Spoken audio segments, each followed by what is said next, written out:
فیصلہ اس اپیل میں کرنا ہے.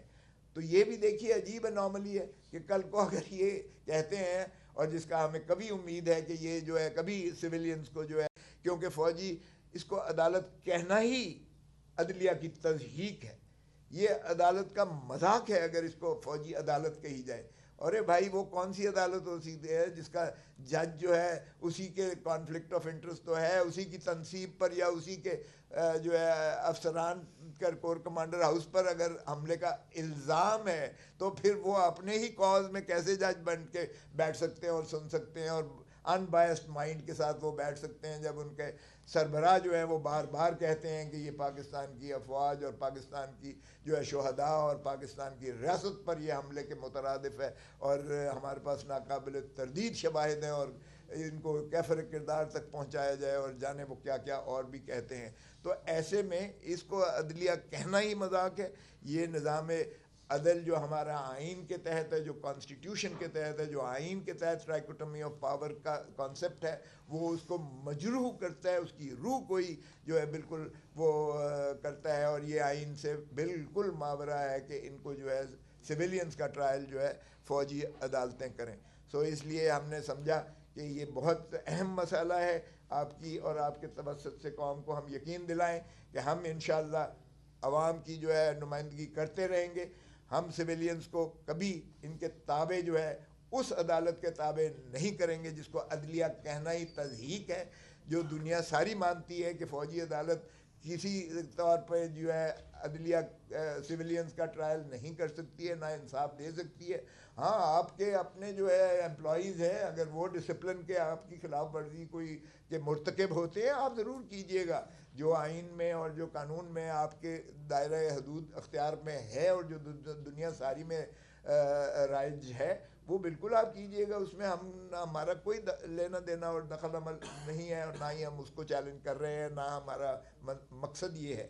لیکن سویلینز کو فوجی عدالتیں نہیں ٹرائی کر سکتی ہیں، اس لیے اس میں کوئی شائبہ نہیں ہونا چاہیے. ہم عوام کے اس حقوق کے اوپر جو ہے کوئی غاصبانہ قبضہ نہیں کرنے دیں گے. جس طرح بدقسمتی سے ہم نے 26ویں ترمیم میں بھی دیکھا ہے کہ پھر عدلیہ کو تابع کرنے کے لیے ایک اور جو ہے نظام لایا گیا ہے، جس شرمناک طریقے سے 26ویں ترمیم کو منظور کروایا گیا ہے وہ بھی آپ کے سامنے ہے. 2/3 ان کے پاس تھی نہیں، مسلمہ طور پر نہیں تھی.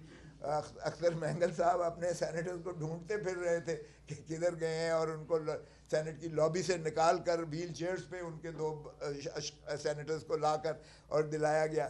ہمارے جو کچھ ایم این ایز کے ساتھ اور سینیٹرز کے ساتھ ہوا وہ بھی ساری دنیا نے دیکھا کہ ان کو اٹھایا گیا، ان کو نہ صرف پابند سلاسل کیا گیا، ان کے چادر اور چار دیواری کو پامال کیا گیا، ان کی مائیں بہنیں بیویاں بیٹیاں ان کو اٹھایا گیا، ان کی کس طریقے سے پھر بلیک میل کر کے جو ہے یہ ووٹ 5 ہمارے بھی انہوں نے لیے، اور تب جا کے کھینچے تانے سے جو ہے پورے ہوئے. اور آج وہ ان کے اہلائی جنہوں نے اس 26ویں ترمیم کو منظور کروانے میں بہت کلیدی کردار ادا کیا، مولانا فضل الرحمان صاحب، خود ان کے ساتھ بھی دھوکہ کیا گیا کہ ان کا ایک بل اس وقت تو متفقہ طور پر دونوں ایوانوں سے منظور کروایا گیا، اور بعد میں صدر پاکستان کی طرف سے جو ہے اعتراضات اس پر 8 اعتراضات کر کے اس کو جو ہے ریجیکٹ کر دیا گیا. تو وہ بھی جو ہے کس طریقے سے جو ہے وہ اس پر اعتراضات گناہ ہیں کہ ہم سے تو فراڈ ہوا ہے، دھوکہ ہوا ہے. بہرکیف وہ اس کی تو ہم جسٹس سینئر جج منصور علی شاہ صاحب اور ان کے ان ساتھیوں کے بالکل ہم نوا ہیں کہ فل کورٹ بیٹھ کر پہلے اس چیز کا تعین کرے.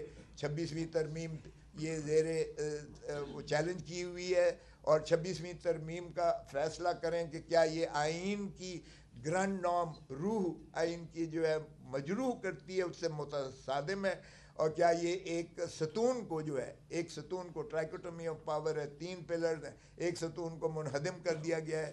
کیا اس کے تحت جو ہے عدلیہ کی آزادی کو بالکل غلام بنا دیا گیا ہے، زیر نگین کر دیا گیا ہے، اس کو جو ہے پھر ایک اور انسٹیٹیوشن ادارے پہ قبضہ کر لیا گیا ہے کہ یا جو بھی اس کا فیصلہ ہے پہلے فل کوٹ کرے، کیونکہ ظاہر ہے کہ اگر کہا جائے کہ آئینی بینچ کرے گی تو پھر آئینی بینچ تو ظاہر ہے اسی 26ویں ترمیم کا جو بینیفیشری ہیں تو وہ تو کانفلکٹ آف انٹرسٹ ہوگا سیدھا 26ویں، وہ آئینی بینچ کیسے اس 26ویں ترمیم کا فیصلہ کر پائے گی غیر جانبدارانہ طور پر.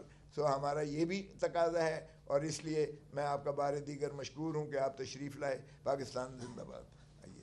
جی بہت شکریہ. کچھ میں اگر گزارش کر سکوں اس حوالے سے. دیکھیں جہاں تک تعلق ہے سویلینز کا ملٹری کورٹ کے ذریعے ٹرائل، تو یہ بالکل جیسا کھوسا صاحب نے کہا ایک غیر آئینی عمل ہے.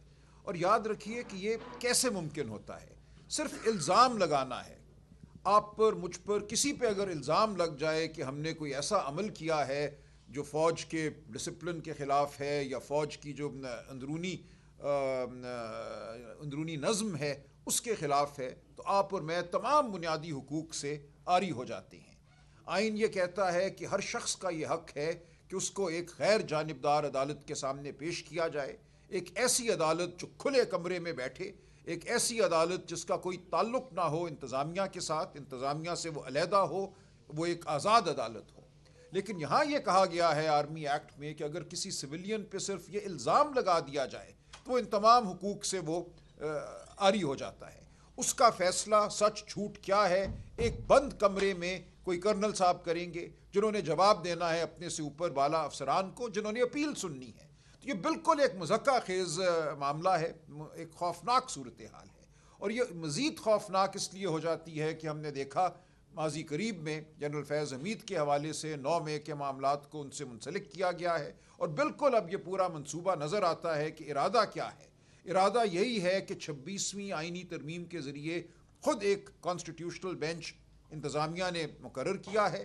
اس کانسٹیٹیوشنل بینچ کے ذریعے جو فیصلہ ہوا تھا پہلے 5 ممبر بینچ کا، جس میں کہا گیا کہ سویلین کی ٹرائل فوجی عدالت نہیں کر سکتی، اس فیصلے کو رد کرایا جائے.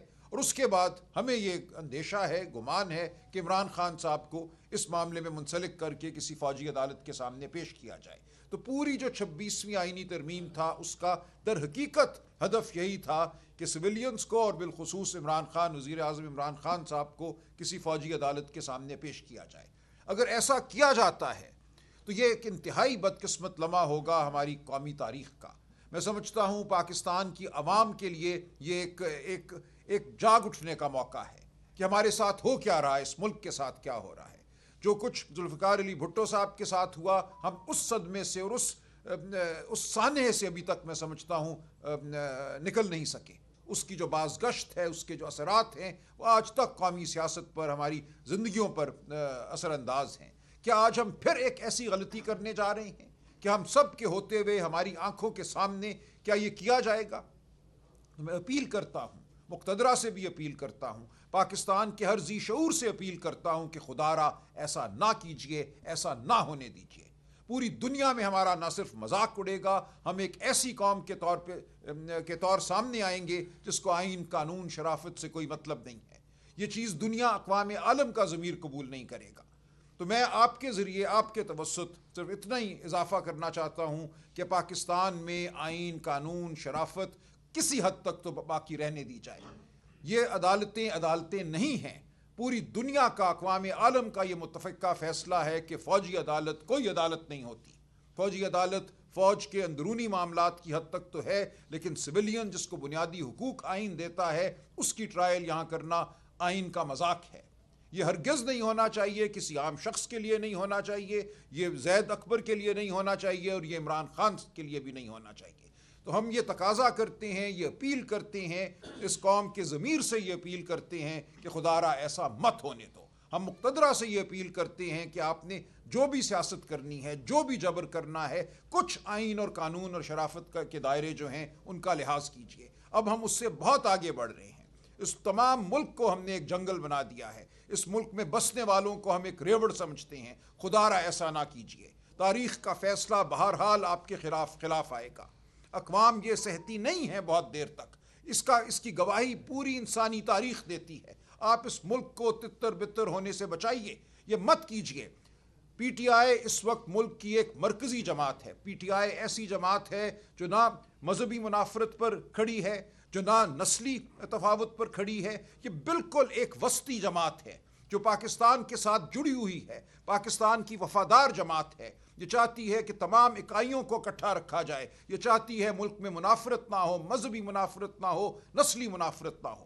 آپ اس جماعت کو اور اس جماعت کے قائد کو اگر ختم کرنے کی کوشش کرتے ہیں تو آپ پاکستان کی سالمیت پر، یگانت پر ایک حملہ کرتے ہیں. ایسا مت کیجئے.